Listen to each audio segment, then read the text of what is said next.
I think I would like to see nations kind of come together once again um, and really figure out some of those issues that have been nagging us for years and years, right? And that continually flare up, and then they cause more suffering and more human pain. The natural course of things is that people tend to stay with the status quo. We need a good, solid group of youth to make those positive changes and to ask those important questions. I believe that education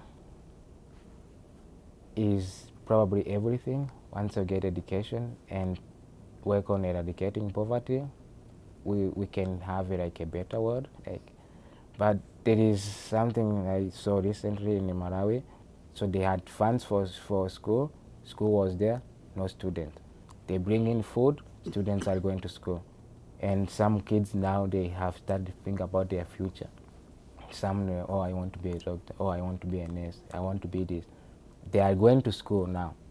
So that is like one of the examples that shows that if we can focus on education and eradicating poverty, hopefully we will be going in the right direction.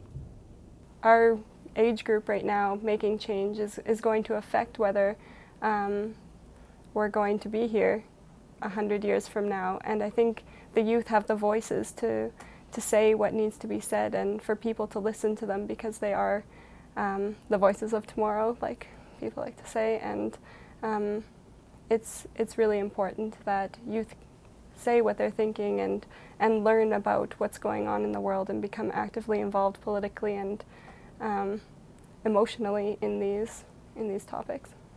People that you can't see.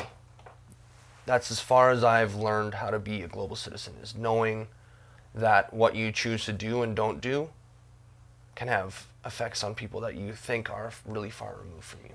You know, farming is really important, and I think that international development work is important, and I think that having engineers in the world is important, but I think that fundamentally we need farmers.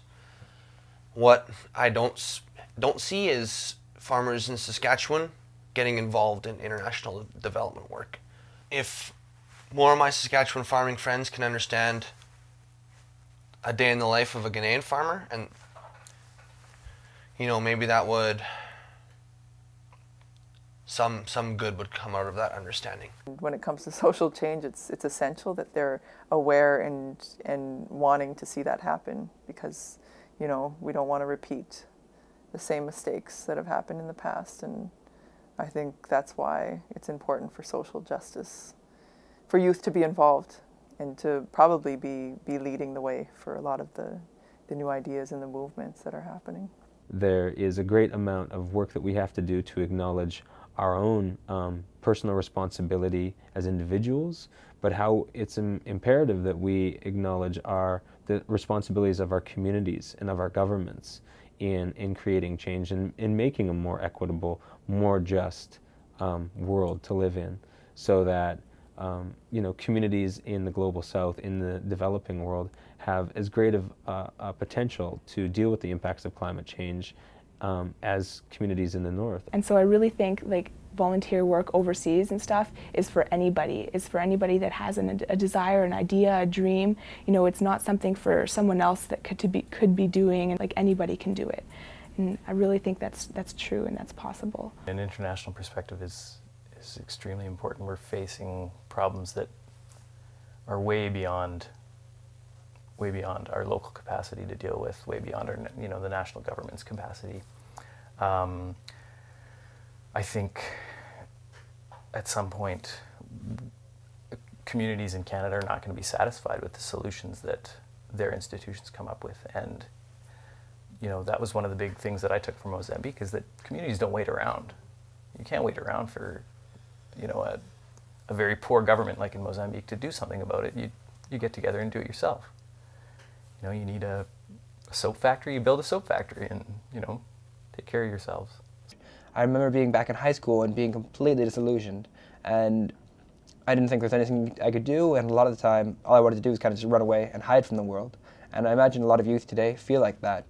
And the difference is becoming engaged and knowing that you can do something.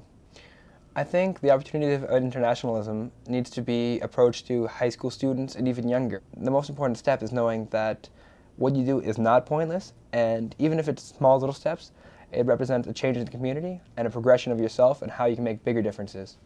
I always really want to kind of shoot for the stars, and I have a lot of hope for the future that there can be more cooperation between cultures, between nations, between people around the world. Youth, lots of the times, just don't feel empowered that they really do have a voice, and I just want to emphasize that yes, everyone does, and I think it's really important just to be confident about your youth voice and that people will listen.